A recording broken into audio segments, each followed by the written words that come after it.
All right, folks, welcome to another video on explain. This video is going to be about all the things we need to worry about before we start rolling down the runway and taking off.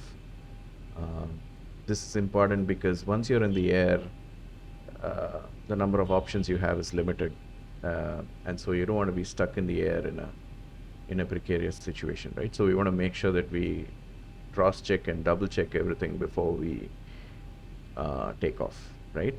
Again, like my previous video on the engine startup, this video is going to be similar in the sense that we're going to talk about why we do what we do, right?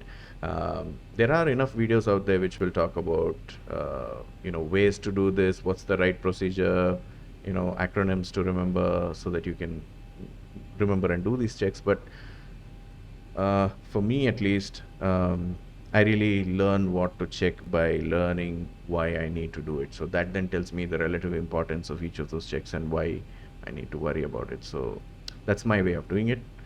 So yeah, let's start looking at whether our plane is set up properly.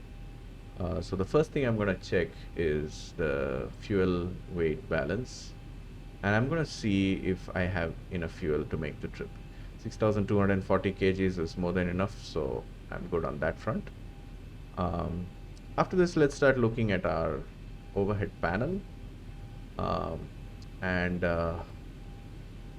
yeah, a quick way to check that you've set up things well is to check that there are no amber lights on the panel. But then that doesn't mean you should skip on looking at each of the sections in the panel and making sure that everything is set up correctly. Yeah. All right. So navigation looks fine. Yaw damper looks fine, and the navigation settings look fine. The fuel looks fine. We've got our main tanks, fuel pumps off on the center tanks, and on the wing tanks we are on because we have fuel in those two tanks. Yeah, so that's good. Landing lights are on. That's good. The next thing we're going to do is check that APU is off. It's obvious, but it's okay to check that because we don't want that running and consuming fuel unnecessarily, right? Cabin lights are on. The cabin settings look fine. Window heat is on. Probe heat is on.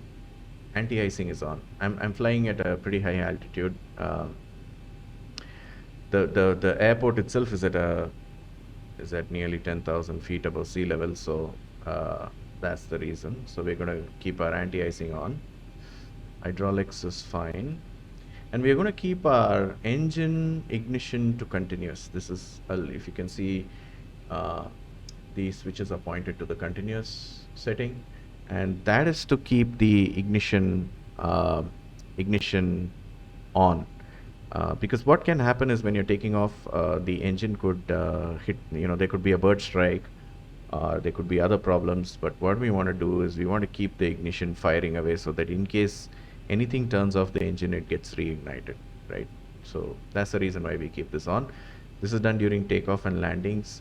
It's also done when you have heavy turbulence and things like that. But yeah, basically any abnormal flight conditions or critical flight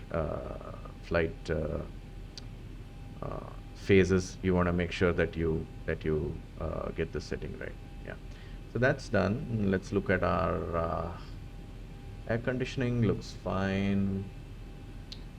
You can check the temperature here if you want, but since this is a simulator, usually all this goes fine, right? So yeah, and we can check our cabin pressure.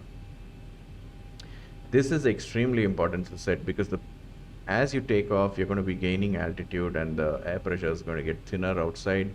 So we're going to have to maintain the air pressure so that there's enough oxygen going to our brains.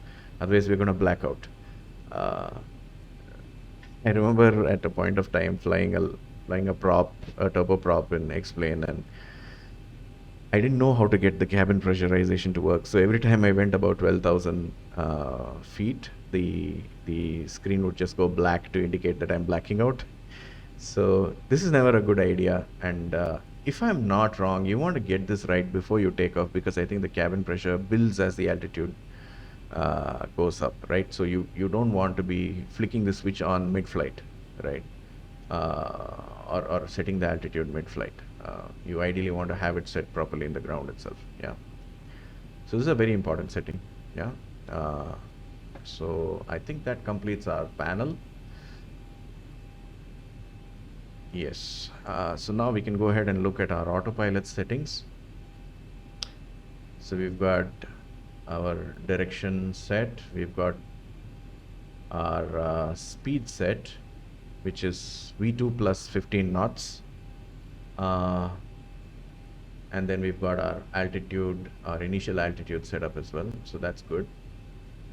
We can also check the bank angle. I think for this flight, I'd like to increase the bank angle actually, because we are in mountainous terrain. Yeah, that's the maximum bank angle by the way. So, all right, so that looks fine. I can verify this. I think we can look at our initial settings here. And we should see that, yeah, I'm just checking the climb settings and everything. Yeah, we should see that, yeah. So we've got our V2 at 135, so 135 plus 15 is 150, that's fine. And let me just make a note of the takeoff speeds as well. We've got V1 129. Before this velocity, or before the speed, we can always decide to reject the takeoff, but after this we are committed and we have to get the plane off the ground. 130 is where we start the rotation for the plane. 135 is our V2 reference, and so once I take off, I'm going to try and maintain 150 knots, right? Okay, that's good. Oh man, I changed that. That's not good. Yeah, it's a good thing that real planes have proper physical knobs for this. Otherwise, you can see how easy it is to to change it during the checklist, which is a bad idea. All right, let's go to the next panel. We want to ensure that our speed brakes and none of the other stuff is on, which is out here. We want to ensure that our auto brakes is set to rejected takeoff RTO.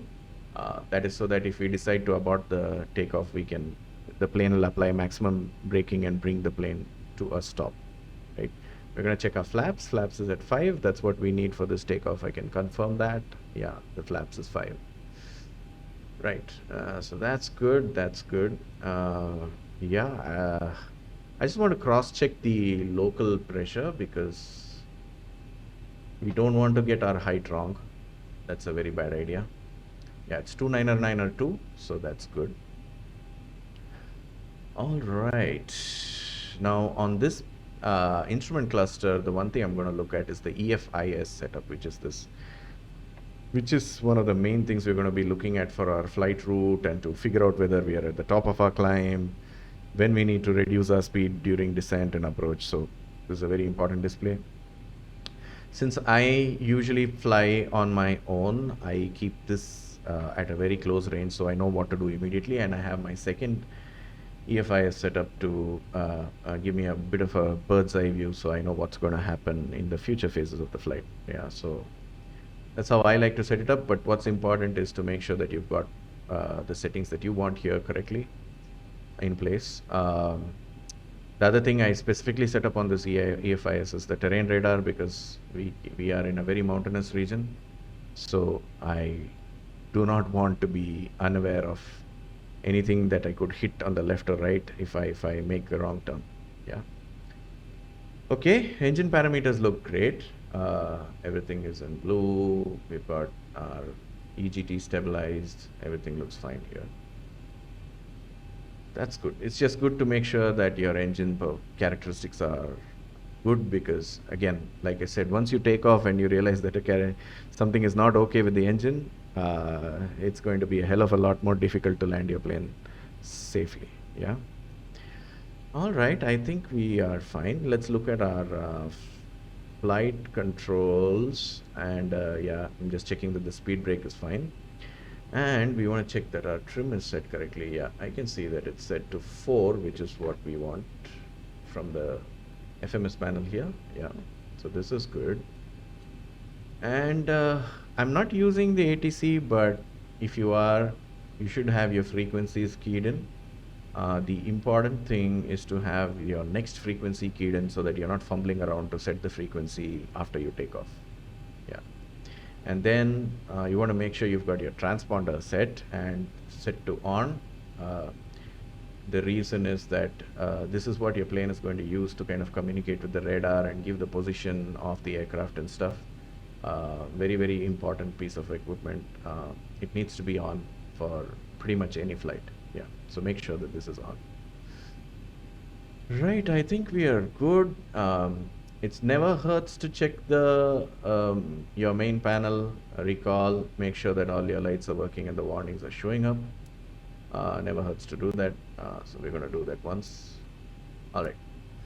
Okay, so at this point, I'm ready to do my checklist. I may have to sort of go through a lot of them because I've just sort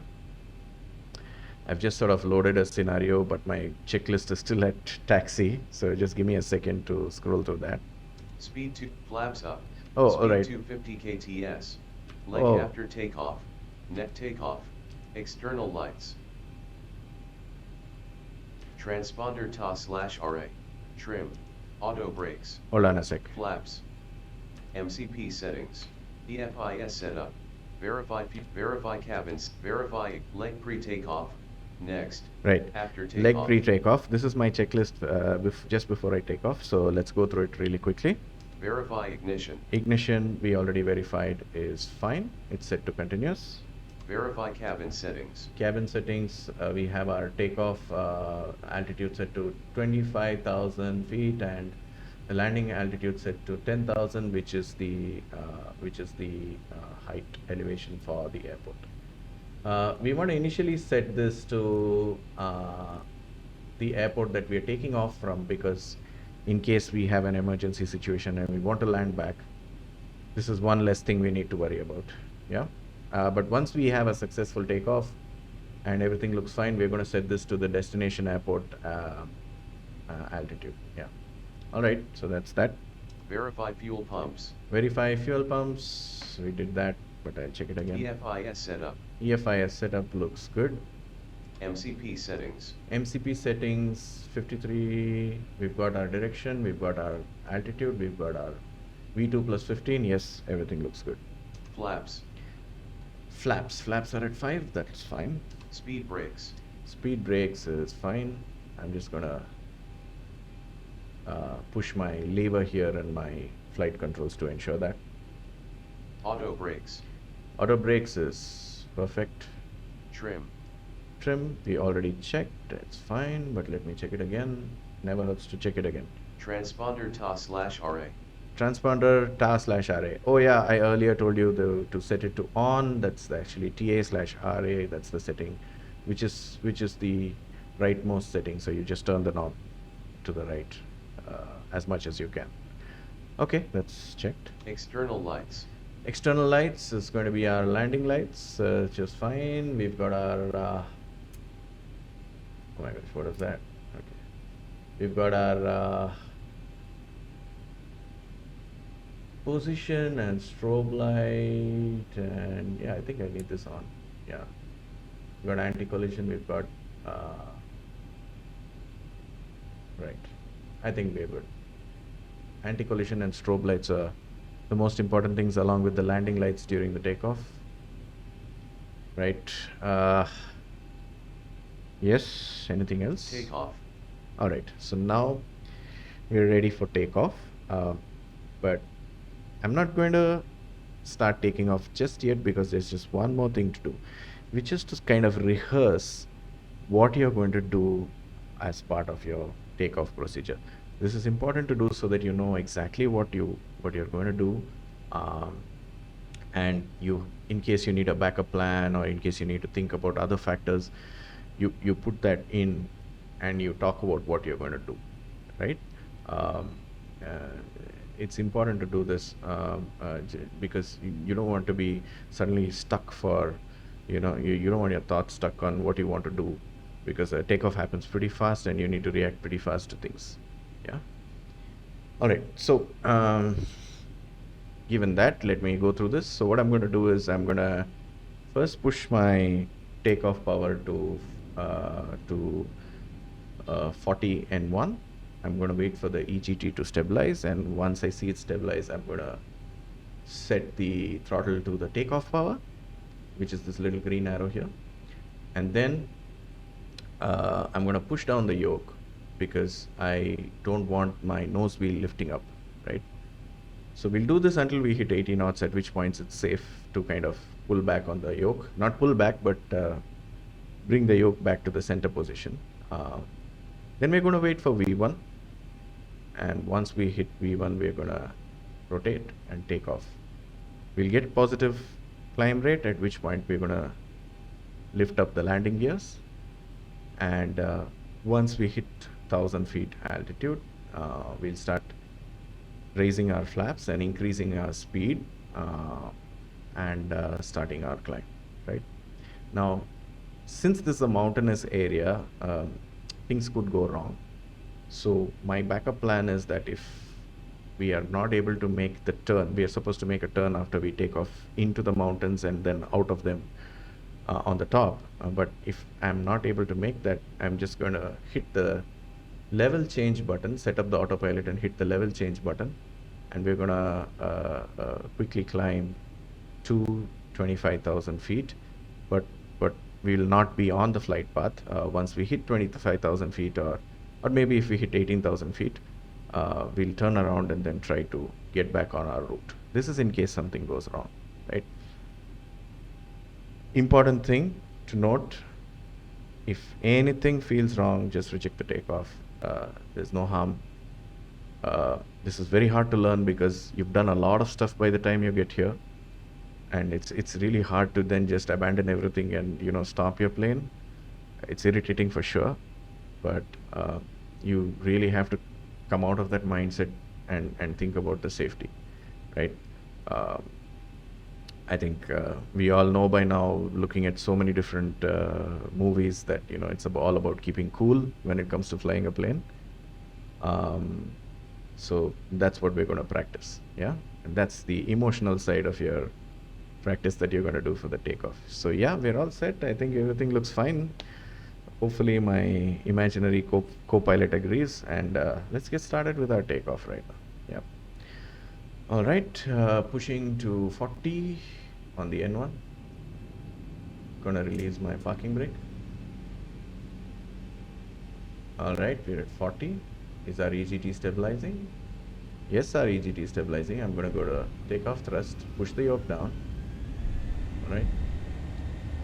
We'll have to make a few little adjustments on the rudder to keep the plane going. Watching the airspeed indicator right now. Should be coming up, should be going live soon. Yeah, there it goes. Alright, airspeed is looking good. No warning signs, everything's good. 80 knots. Okay, we've got 80 knots, so we're gonna ease on the yoke and continue. Looks like we're committed. 129 is our V1. Everything looks fine. We're committed. We're gonna fly. Yay, we're gonna fly. 81, rotate. Alright, rotate. I'm gonna try and keep the speed at... We're gonna try and keep the speed at 150. Yeah, there we go.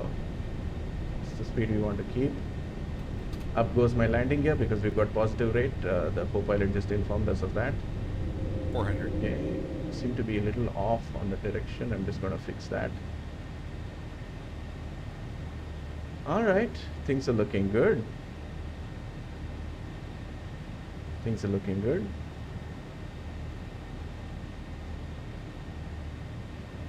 The important thing is to keep the climb for this takeoff. That's going to be very important. Okay, I got 1,000, so I'm going to start easing out on my flaps while making sure that we are keeping the climb rate that we want.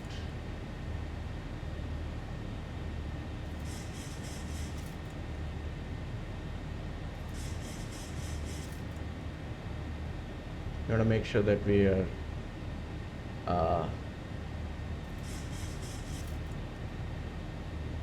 going to try to get the yoke to center while we trim out the aircraft. Oh, our speed is still low. I'm going to reduce our climb a bit. Okay, relax, relax. I found myself tensing a bit, so just telling myself that. Okay, I'm easing the plane off the yoke completely. It's very important to get that in order, otherwise you're all the time putting pressure on the yoke, and it's stressful on you. Okay, now we are flying with trim, which is very good, but our speed is still low. I think I'm going to trim down a bit. Yes. Oh, I can see that our no. We're starting to lose our climb altitude, or rather our climb rate. Terrain. Okay. Terrain. First terrain warning. Terrain. Terrain. Don't worry, we are not going to hit any terrain. We're not going to be hitting any terrain today. But our climb rate is a bit high. I'm going to just ease off on that. I want to, frankly, reduce the rate of climb a bit so you can get a wonderful view of the hills that we pass through. That's a bit dangerous though. This part. Yeah. Okay, we are quite good at this point, so I'm gonna turn on the auto throttle because we're gonna need that soon. Speed is a bit low. It's a bit low, but everything else is fine. I'm going to turn on my autopilot, turn on my LNAV, turn on my VNAV, and we are done with the takeoff. Thanks a lot for watching, guys. Here's a beautiful view of where we're headed. This is just phenomenal. It's so much fun to fly the plane on the best terrain. Okay, thanks a lot for watching.